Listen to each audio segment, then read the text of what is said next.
and we're back. There he is. He said it. I was waiting for it, and it's there. So I'd like to welcome everybody back. It's been a hiatus for several months. Andrew was in the hospital. Because of HIPAA laws, we can't say why, but we are going to be starting a GoFundMe page to help pay for some of those bills. So if you see that down the link below, we'd appreciate if you would contribute. So in addition to myself, Pastor Jeff, and then we have a new face, not a new face for us. Unfortunately, this individual texts us repeatedly, and I have his picture saved in my phone. So, but a new face for everybody else who might be remembering and watching. And I'm going to let this I don't even know what to say. This wizard. I'm going to let Gandalf go ahead and introduce himself. You're just jealous, man. I am so jealous. I have no idea. Yeah, I'm Lauren Darth. Pastor Lauren was a part of the thought process of the title of the channel, and that's why it is called Fat Beard, because he is one of the official members of that. Outside of Andrew and myself, nobody else who's ever been on this with us has ever come close to actually having a real man's beard. And so Lauren, I want to say thank you for keeping that tradition alive. There you go. Mm-hmm. So, all right. So the topic today that we're going to discuss is this: for congregations. Obviously, we've faced a lot of challenges, opportunities, if you're an optimist, during this pandemic. And we are now on the cusp of February 2021. We're getting closer to Ash Wednesday in the season of Lent, which is right around the same time of year that this all kicked off last year. And we've made changes to our worship schedules, how we administer the sacraments, or if we're administering the sacraments, how we're interacting with our congregation members. And when we made those decisions for the pandemic, we made them, I think, at least for myself, made them with the thought process that it would be a short term, a few months, maybe by the end of summer at the worst, maybe a little bit into fall. But none of us really expected or planned that things would be lasting as long as they have. Yeah. And so the question that we're going to discuss today is, were some of the decisions that we made back last spring in 2020, have some of those decisions begun to be challenged in our congregations or any of our neighboring congregations, people that we know, from the standpoint of, are people saying this pandemic's been going on a long time, a lot longer than we thought, and so maybe we need to rethink some of the practices we instituted back last spring.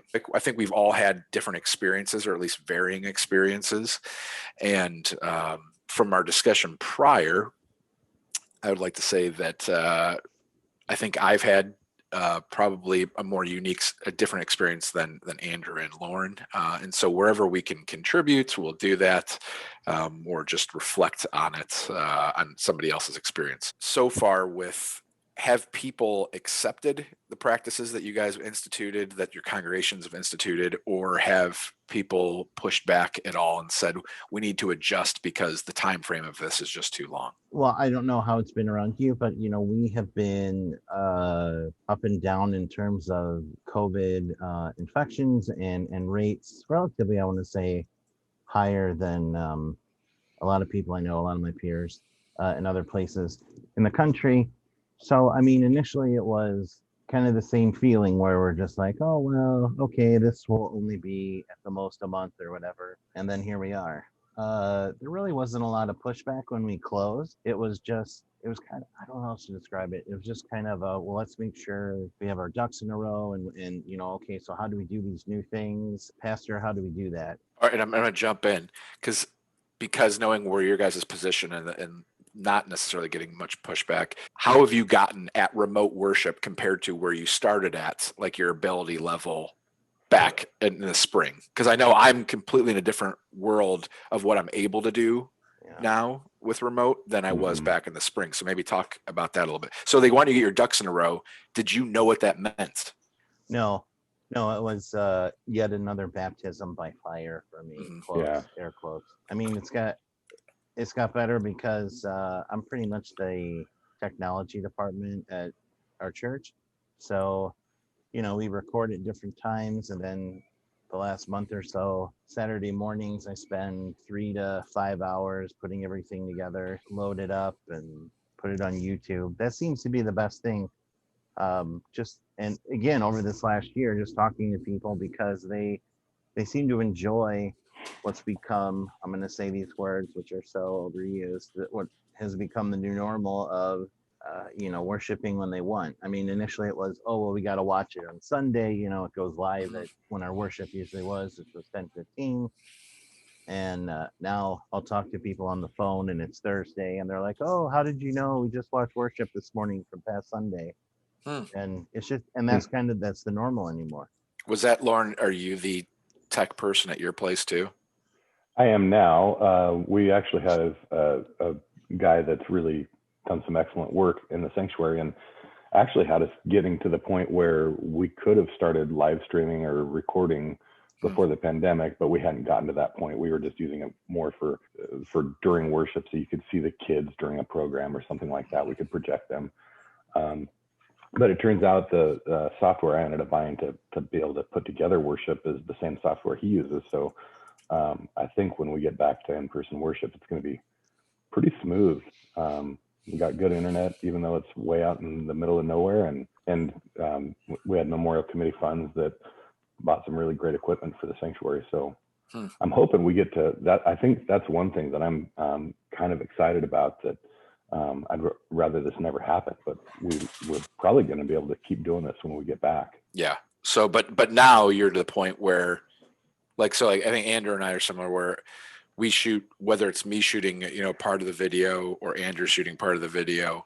No, not Andrew. Whether it's me shooting part of the video or somebody of the congregation shooting part of it, they send it to me and then I edit everything together, which in reality is actually more work than just if we were in person and I showed up, to do the service. It takes longer to do that. So pushback, have you had any of that in Oregon? In my congregation, surprisingly, no, I haven't had any real pushback at all. And the surrounding community we have, one of our state representatives, wanted to meet with all the pastors, and there was a whole lot of angst and ire, directed at her, saying, you got to get our governor to let us worship because she can't shut us down. And right. So neighboring churches were fighting that. The people seem to be taking it and the science seriously. I've had one question, and that was about 2 months in. So when are we going to get back to church? And I said, well, when we're able to safely.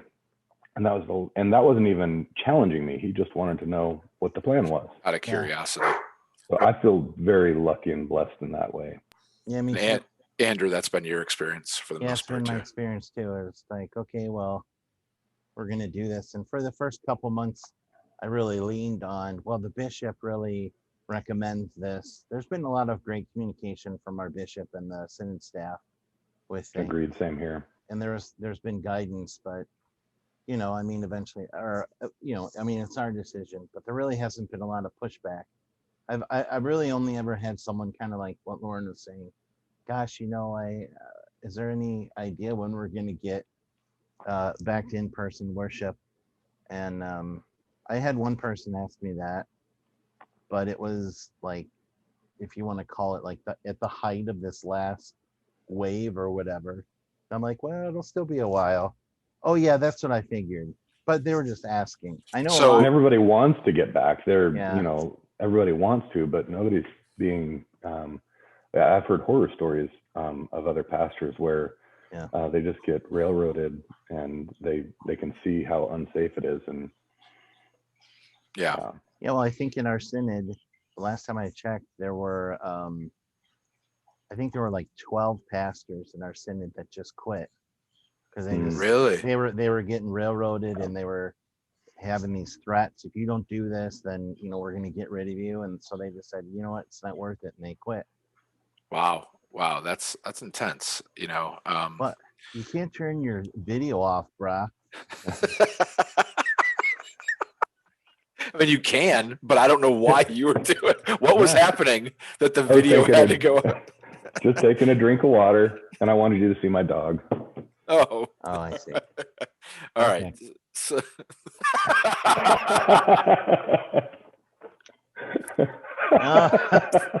So leave this in. yeah, it's staying in. All right. So did all right. So in my experience, I haven't gotten to the point where people are, threatening to get rid of me or anything like that. But for it's kind of like most church issues for me. Like for every few people I have that when we made the decision to suspend in-person worship that sent me emails saying, thank you, this is the right decision. We're really glad you're looking out for us and you care about us. I had people on the other side, the other, end of the spectrum who've said, this is ridiculous. If we follow these protocol, we'll be safer in church than we are at the grocery store, than we are at, going here, going there. And if in my situation, the longer this goes on, those are getting amplified. And it's not necessarily growing. It's not spreading to other people. It's just that the people that have had those thoughts are getting louder and louder and really starting to get upset. So that for me has been a struggle because, and being honest, there's a part of me that says, cares about the congregation and doesn't want, anyone to feel like we're not caring for them or their opinions or that we're trying to keep them locked out of their church. But there's another part of me that feels like, you have to see the bigger reason we're doing this. This isn't, something where we're just made the decision to try to hurt people. This is something we're trying to do, even not just for our congregation, but we're doing it for our community. We're doing it for our healthcare workers to not inundate the hospitals, or the ambulance drivers, or, if someone needs a surgery for, something with their heart or a stroke, and we want to have open beds and places for them to get that so that's not being clogged up with COVID patients. And it's something that we can manage, whereas those other things are true emergencies that you can't manage. And then I don't know about you guys, but the other worry that I would have if we were to open back up, even with safety protocols and so forth, we've got members who are elderly, who are the type that if the church is open, they will be there on Sunday morning. Yeah. They will be there. Yeah. And that's whether they've got pre-existing conditions or not, they're committed. And it's beautiful, but also it's dangerous. Yeah. It's like, out in Oregon, when we get an inch of snow, then, we have a snow day and we cancel worship. Right. Same concept. Yeah, Lauren, and that's what I experienced at our place where I serve, my place where I serve, when we did resume in-person worship, a couple different times. And in all honesty, it wasn't the young families that were coming to worship. They had made the transition to worshiping online very easily. It was the people that, like you said, it could be anything. It could be like potentially the apocalypse, and if the doors are open, they're going to be there. And they followed protocol and they were amazing, but those were the people I was fearful of being there. So when you see other churches in your area that are not following the same protocols that we are, whether it's not in your congregation, but when you see other ones that are either doing, actually serving communion or singing in church, how would you respond to somebody just watching, since if you're not having anybody in your congregations, they're going like, hey, why can't we do that? How would you respond to somebody watching to say like, I get that, but what would you say? Yeah, well, I mean, we had probably back in July, we got this flyer from, I think it was a Pentecostal church. It's in the southern part of the city, and they have an annual hymn thing. And I think literally like 1,000 people show up. And so they're like, we're still having this. And like it said right on there, you don't need a mask. And it was funny because I mentioned that to one of my colleagues closer to, I think, in the Presbyterian church. And she's just like, yeah, did you see that? It's horrible. Some people, my experience has been with people in the congregation, if they see things like that, they're like, well, even the ones that initially said, well, this is just like a cold. They're like, well, that's just not smart. It's not really smart what they're doing. And there have been a few people that, not at my church, but another ELCA church, where they're like, oh, well, people are getting vaccinated, so that means we can sing on Sunday. Right. Or if the numbers start to dip a little bit, like in our area, they're starting to, the governor came out this week and said that the numbers are starting to go down for the established COVID-19, but that they're seeing a little bit of rises in the variants. There seems to be some which I won't go into why there's all the misinformation, but there seems to be misinformation of like, all right, well, then if you get the vaccines, then this is what it allows you to do. Or if you've already had it, this is what it allows you to do. And it's like, I don't think there's enough research or enough understanding of it out there yet to be able to definitively say, oh yeah, once this, it means this. Maybe in another year or so we'll have that. So what would you say to somebody like me who, if you have members that are coming and that see other churches and they do get upset and they do even potentially say, well, then if you don't do this, I'm going to go to that church instead. I'm going to leave and go there. What kind of response would you have for your parishioner? My honest response? Yeah, sure. No one's going to watch this. Yeah. No, they might. No, if someone came to me and said, if we don't open, I'm going to go to that other church now, I would invite them to go ahead and do that. Hmm. I said, that's not just because you're not, we're not doing this and you're going to leave. That doesn't mean, oh, we're going to change things. Yeah. Because it's exactly like what Lauren was saying. When we went to in person for about 6 weeks in October and November. Yeah. And that first Sunday, as I watched people pull in, I just kept saying, they shouldn't be here. They shouldn't be here. Because about 80% of the people were the ones that are they're at the highest risk. Yeah. Now, of course, we had safety protocols for our safety protocols, and we did all kinds of things.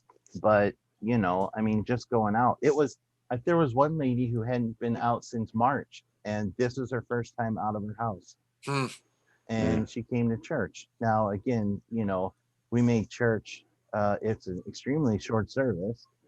Well, not extremely short, but, it's like shorter than a typical service. Yeah, obviously. it's like 30 minutes, and no one's singing, of course. Everyone's got to have masks on. And I think in one of our videos, I said that too. I told the council, I said, I'm not going to be the mask police, but, this needs to happen. Yeah. And I just, interesting with that, because I just had a conversation with another local pastor today, and he was sharing a story about how they did, which I haven't done during the pandemic. I just kind of postponed everything, but did a first communion class. And one of the dads, he said, was very open about how he's not wearing a mask in the church. And the pastor sent him a message and tried to reach out to him and said, look, you really, this is really what we're asking people to do. And the dad came and did not wear a mask. He refused to do it. And they weren't the mask police. They didn't say like, you got to go or anything like that. He stayed there through the service, and people were distanced from him in pews, but still, he took an act of, in my opinion, he confused his confusion of his patriotic abilities influenced his decisions in church. And by doing that, that it puts everybody else in a weird position. And I guess that's maybe one of my fears too, is,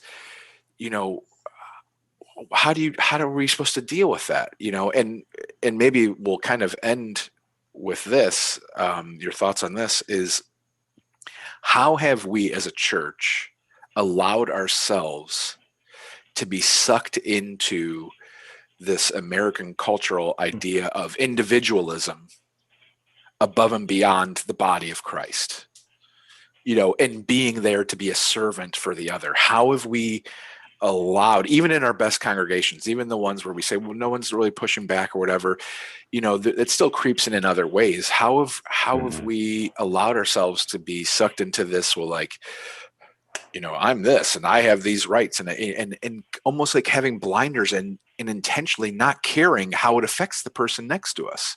How has that happened? Yeah, so that's not a small question. It is a small question. No, but I guess to kind of just go back a little bit, Yeah.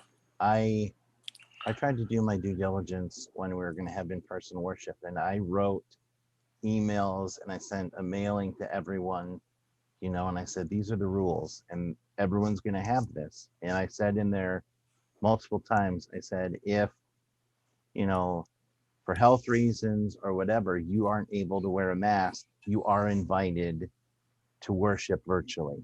Mm-hmm. Once you enter the doors, you will have a mask on. If you can't do that, you can't come to worship. And people respected that. Yeah. Even, I think we have some people, because we even had this one was extremely short, an outside on the front lawn Christmas Eve gathering. I watched it. Yeah, it was good. Yeah. So I don't remember much of it because I was just like so out of it. I'm just like, anxiety and hoping everything's good. Yeah. But even at that, I know we had some people that were like, well, I know they were thinking, well, we're outside, so we're fine. Yeah, so it's safe now. And I even addressed it. I said, I know you might think this, but for the benefit of everyone, we all need to wear a mask. Yeah. And everyone was just like, oh yeah, fine, that's fine. Yeah. Yeah. So you didn't really address my question. No, which but I think it's great. But you went back, you got something else. Yeah, I appreciate it. I was No, I was being serious. Like you addressed something else. That whole idea, I've really pushed that. It's said it's not about the individual. It's about the other people. So that's what ties into it. Yeah. And I'll say, I was like, okay, so you don't want to wear a mask or this or that. Okay, so if you're here and you have COVID or someone else has COVID and that person, and I name a person, I'm like, if Betty dies or gets sick and dies because you didn't have that mask on, you're going to feel good about that.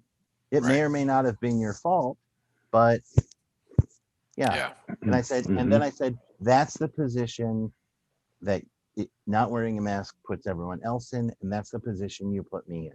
Right. You could have done everything right, air quotes, right, or in-person worship. But if one of those people gets sick and they die, even if it's not our fault and it's traced somewhere else, I mean, how are we gonna react to that? We can't be like, oh well.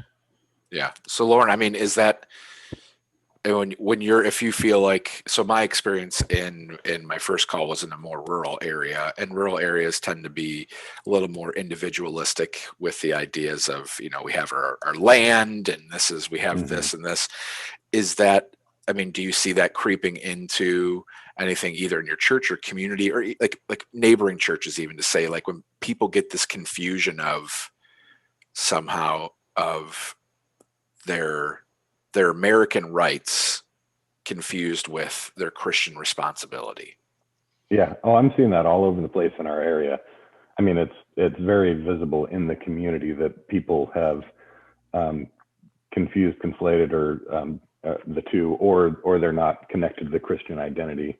But it seems to me that most of the people that are being quite jerks about the mask issue also have crosses on their pickups or on their right. Yeah, crosses and flags. Yeah. Yeah, exactly. Yeah. And so, I don't know if it's because, like Andrew was saying, I led that way from the beginning, saying this is about the other people. Yeah. This is, we're doing this for the sake of the community. Using, I can't remember, but it was, the saying was being repeated over and over again. This is how we love our neighbors. That came from higher ups, and so I've led very strongly. People know where I stand about masks, about COVID, about gathering. Tiffany and I, we don't go out to eat. We don't even eat outdoors. We only get food that we can reheat ourselves. And we've been open about that we're just taking it that seriously. So I don't know if that's why nobody's been pushing back, because I've been so clear and they disagree with me, but they know they're not going to change my mind. Right. But I think most people are getting it, that at my church are getting it, that when we come back together, it's not going to be the same. And I think that's part of the reason why they're okay still being online.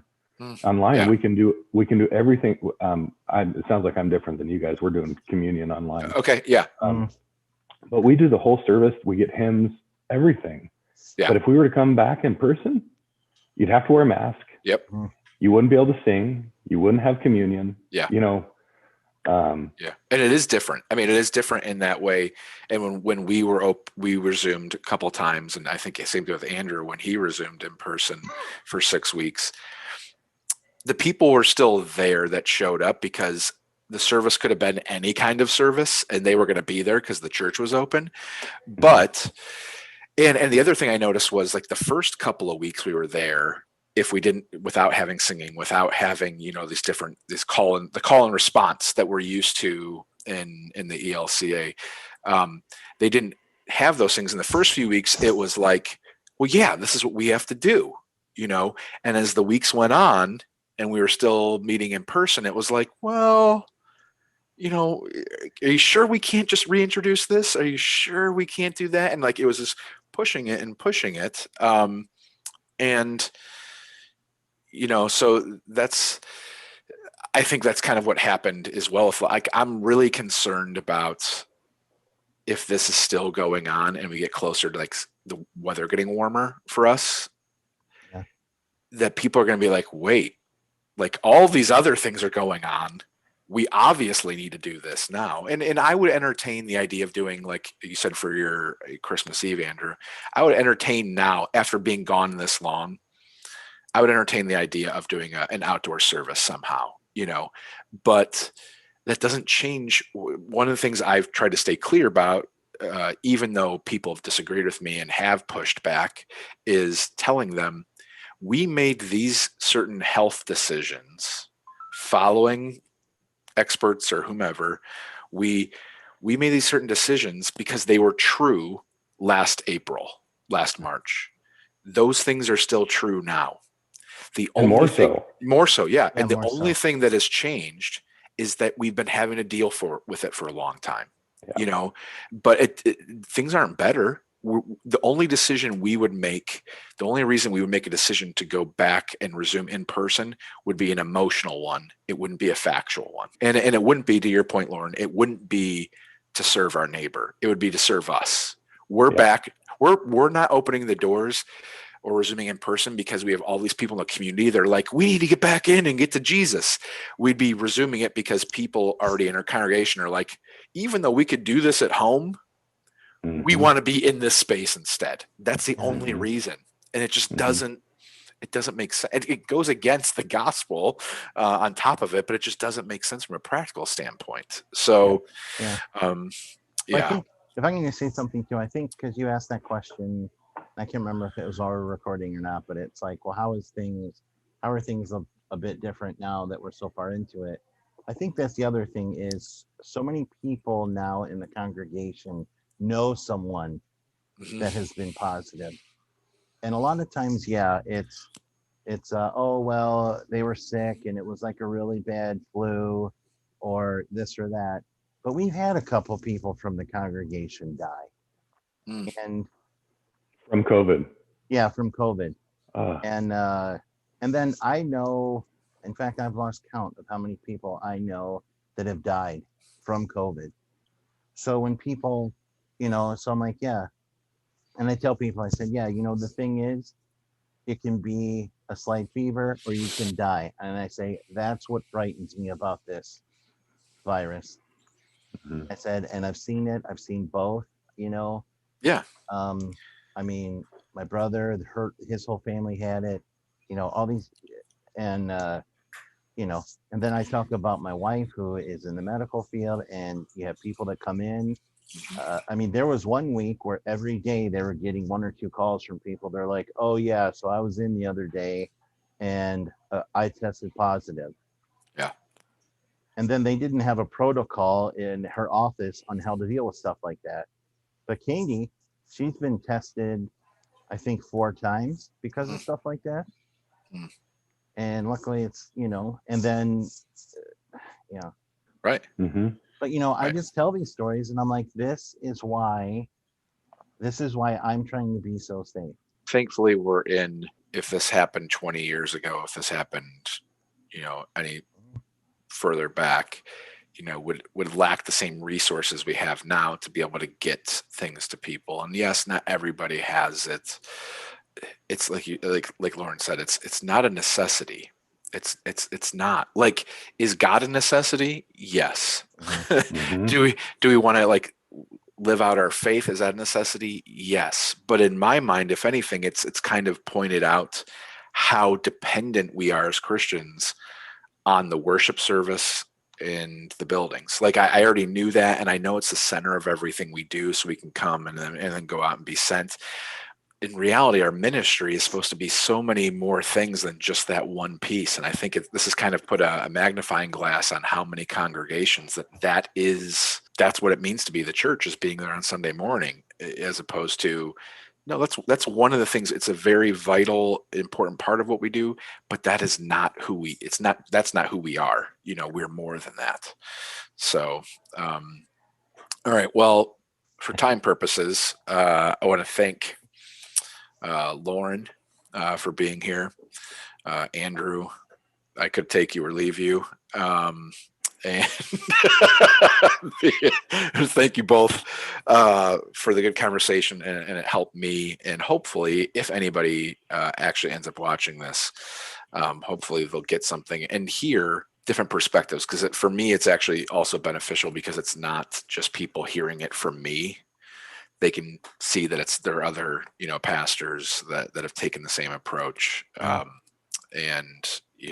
that it's something that is widespread of what we're trying to do and accomplish as a church. So, thank you both, and I would say until next time, hit the button. Thanks.